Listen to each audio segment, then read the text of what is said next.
क्या राम को मैसेज कर रही हो?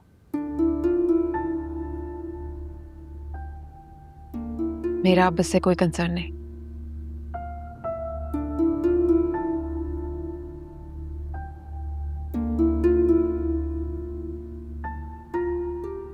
एक बात मेरी जरा कान खोल के सुन लो।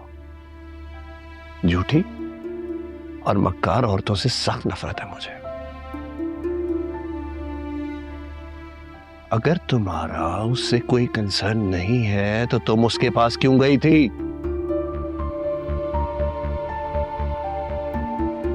उसकी बीवी फरियाल की वजह से। तो तुम उसे हटा के खुद आना चाहती हो।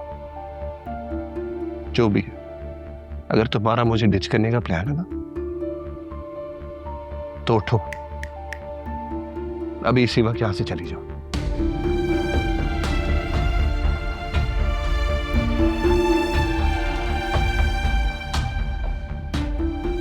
आपने कभी मुझ पे ट्रस्ट नहीं किया, हमेशा मुझ पे शक करते।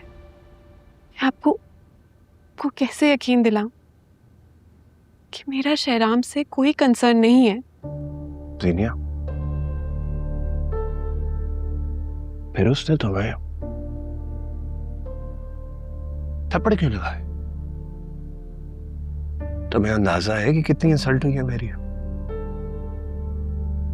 कितनी कॉल्स आई है मुझे सुबह से? सब पूछ रहे हैं दानिश क्या हुआ, बताओ हमें। शहराम की तरफ नहीं, उसकी बीवी फरियाल की तरफ गई थी।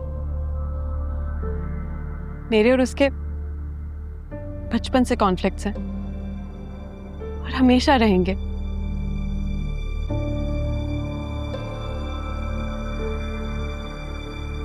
अब मैं आपको क्या बताऊं, उसने मेरे साथ क्या कुछ किया। मेरी हक तलफी की, मेरे भाई को मेरे और मेरी माँ के खिलाफ भड़का के रखा। शहराम के ऑफिस में जॉब की, वहां फ्रॉड किया, और जब मैंने रंगे हाथों पकड़ के उसे अरेस्ट करवाया तो उसने शहराम को मेरे खिलाफ करके मुझे ही डिवोर्स दिलवा दी। और मैं सच्ची होने के बावजूद भी झूठी बन गई। अब आप ही बताएं, अगर आपका दुश्मन आपके सामने यूं कह के लगाए तो आप बर्दाश्त करेंगे? बस मुझसे भी बर्दाश्त नहीं हुआ, इसलिए झपट पड़ी उस पे। तो फिर उसने तुम्हारी शौहर से शादी की क्यों? यही तो उसकी चाल थी। वो शहराम को पसंद करती थी और शहराम मुझे।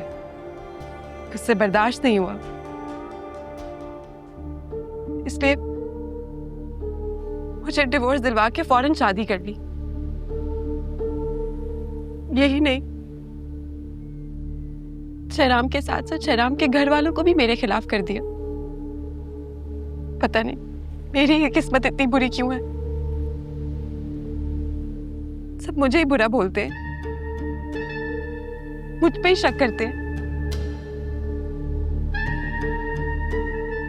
आप भी तो यही कर रहे हैं।